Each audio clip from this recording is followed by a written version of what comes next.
Negeri Sembilan மாநிலத்தில் 70 வயதை எட்டிய முதியோர்களுக்கு 200 ரிங்கிட் நிதியுதவி மாநில அரசாங்கம் வழங்குகிறது. மக்கள் எதிர்நோக்கும் குடும்ப நிதி சுமைக்கும் உதவும் நோக்கத்தில் அவ்வப்போது நெகிரி மாநில அரசாங்கம் பல்வேறு உதவி திட்டங்களை நடைமுறைப்படுத்தி வருகிறது என சிரம்பான் ஜெயா சட்டமன்ற உறுப்பினர் பி. குணா கூறினார்.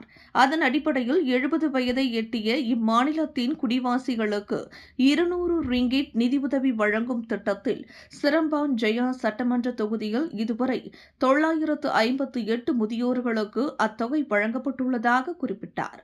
சிரம்பான் ஜெயா தொகுதியில் 70 வயதை எட்டிய மொத்த முதியோர்களில் 70% அத்தொகை வழங்கப்பட்டுள்ளது என குணா சுட்டிக்காட்டினார். நெகிரி செம்பிலான் மாநில பொருளாதாரம் உயர்ந்தால் இந்த உதவித்தொகை அதிகரிக்க வேண்டும் என தாம் மந்திரி பெசாரை கேட்டுக் கொண்டுள்ளதாக அவர் மேலும் குறிப்பிட்டார்.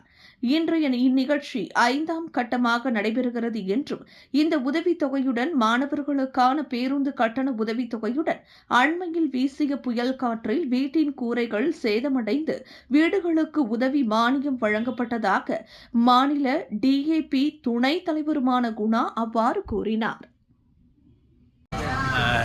இன்னைக்கு வருகா மாஸ் முதியோர்களுக்கு 70 ஆண்டுகளுக்கு மேலே உள்ளவங்களுக்கு 200 வெள்ளி கொடுத்தோம். இன்றைக்கி கொடுத்தது 160 பேர். இது 2018 தேர்தல் முடிஞ்சோடனே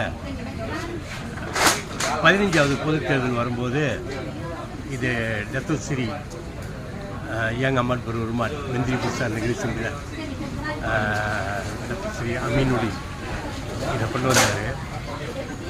70 வயசுக்கு மேலப்பட்டவங்களுக்கு நம்ம எதாவது செய்யணும் அப்படின்னா 200 வெள்ளி கொடுக்குறது. இது 23 வந்தது. அப்போ 1650 பேர் 70 வயசுக்கு மேலே உள்ளவங்க ஜூன் சிரமணம் ஜெயிலில் இருந்தாங்க. அன்னைக்கு உள்ள வயசுக்கு மேலே உள்ளவங்க 70 வயசுக்கு மேலே. அப்போ அன்னையிலேருந்து இது பிரிவு 1 பிரிவு 2ன்னு இது 5வது பிரிவுக்கு இருக்கும். இப்போ 5வது பிரிவில் ஏறக்குறைய 958 பேர்கிட்ட இருக்கோம். இன்னும் கொஞ்சம் பேர் இருக்கிறாங்க. இன்றைக்கி 70 வயசு பிறந்தநாள் கொண்டாடினாங்கன்னா அவங்க கூட பதிஞ்சிடலாம். 70 வயசு பிறந்தநாள் கொண்டாடினோடனே அவங்க கூட பதியலாம். இது நம்ம கொடுத்துக்கிட்டு இருக்கோம். இது ஒரு முறை. ஆனால் நம்ம என்ன நினைக்கிறோன்னா மாநிலம் பொருளாதாரத்தில் நல்லா வந்துச்சுன்னா நிச்சயமாக ஆண்டுதோறும் தொட்டு கொடுக்கணும்னு சொல்லி நான் கூட ஒரு சடங்கள் வச்சுருக்கேன். மந்திரி புத்தகத்தில் பார்க்கலாம். நல்லா அரசாங்கம் மாநிலம் பொருளாதாரத்தில் உயர்ந்துச்சுன்னா நிச்சயமாக அதை செய்யலாம். ஆனால் இப்போ நம்ம முதல் கொடுப்போம் அப்படின்னு சொன்னார். இன்றைக்கி அது ஒரு பாட்டு. 2வது தம்பான் பாஸ்கோலா, அதாவது தாய் தந்த B40க்கு கீழே உள்ளவங்க கஷ்டப்படுறவங்க அவங்க ஸ்கூல்லேருந்து ரெக்கமெண்டேஷன் பண்ணுவாங்க. இவங்க உள்ளபடியே தகுதி இருக்குது அப்படின்னு. அப்படி வரும்போது பாஸ் தம்பான் நம்ம ஒரு ஆளுக்கு 50 வெள்ளி சப்போர்ட் பண்ணுறோம். ஒரு வீட்டில் 3 பிள்ளை 4 பிள்ளை படித்தாலும் 50 வெள்ளி கொடுக்குறோம். அது இருக்குது. அப்புறம் ரூமா பசா சுற்று அங்கே பஞ்சானா ஆலாம் வீடு ஒரு 10 வீடு ஓடு பறந்துருச்சு. ஓடு பறந்தப்போ அந்த வீடெல்லாம் கச்சபா டேரா அவங்க செஞ்சாங்க. அப்போ நம்ம வீடு வீடாக பார்த்துட்டு அவங்களுக்கு 300 வெள்ளி கொடுத்துருந்தோம் ஒரு வீட்டுக்கு. இன்றைக்கி 10 பேர்த்த கூப்பிட்டு 300 வெள்ளி கொடுத்தோம். இது பிரிவு. இன்றைக்கி இது நடந்த ஒரு நிகழ்ச்சி. இன்னொரு பதிவு செய்கிற நம்மவங்களில் யாராவது கல்யாணம் பண்ணாங்கன்னா முதல் கல்யாணம் பண்ணாங்கன்னு சொன்னால் அவங்க இங்கே டப்தா பண்ணலாம்.